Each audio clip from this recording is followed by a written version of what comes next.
Hi Wall neighbors, welcome to my March 2025 market update, which will be based on market data from January 1st through February 28th.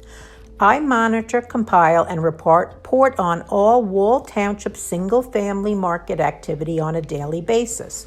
I share all of this on a Facebook page that I administer called Wall Township Homes and Lifestyle. Today I'm going to give you a brief analysis of the Wall single-family market based on what has sold in the first 2 months of 2025.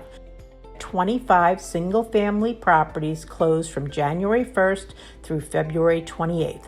That includes a mobile home that sold for $100,000 all the way up to a $4.7 million Manasquan River waterfront property.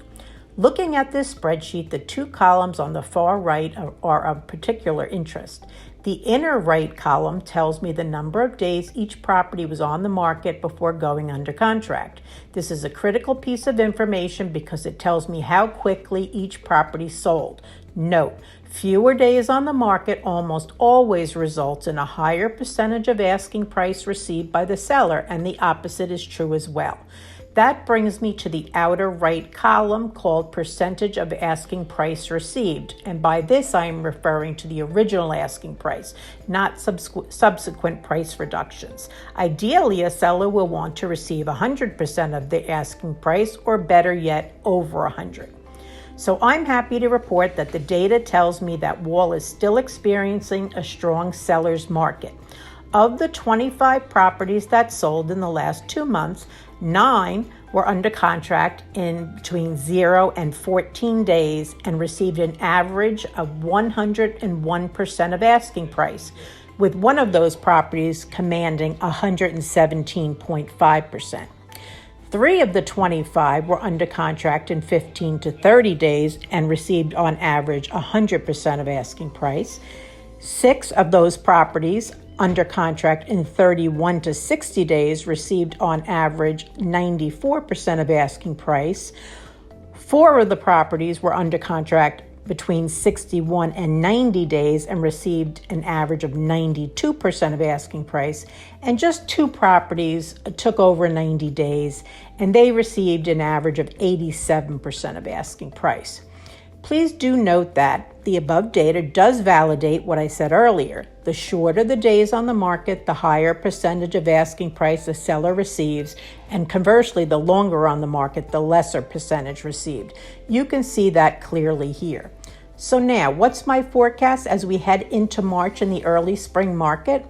There are currently an additional 25 single-family properties pending, and the pace at which those properties have gone under contract is excellent. So the trend is that the strong seller's market is continuing.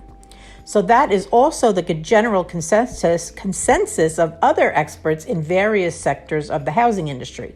The 2025 early spring, late spring market is forecast to be much stronger than it has been in the last few springs. Many more sales transactions are expected to close. It seems both buyers and sellers are either tired or not able to delay a move any longer, or they are adjusting to the higher interest rates, or both. So my advice is this. It's a great time for sellers to list their properties, and it's infinitely better to list before the surge of inventory that we are expecting in the coming months. That inventory usually peaks in the summer. The more inventory, the more competition for securing a buyer. If you're a buyer, you're better off buying sooner and refinancing later if rates go down. If demand continues to exceed inventory, as is predicted, home values will inch higher, but at a reduced pace. The best time to buy is as soon as you find a property you love. If you want to learn more, feel free to call me. I'd be happy to discuss the market or your specific Wall property in more depth.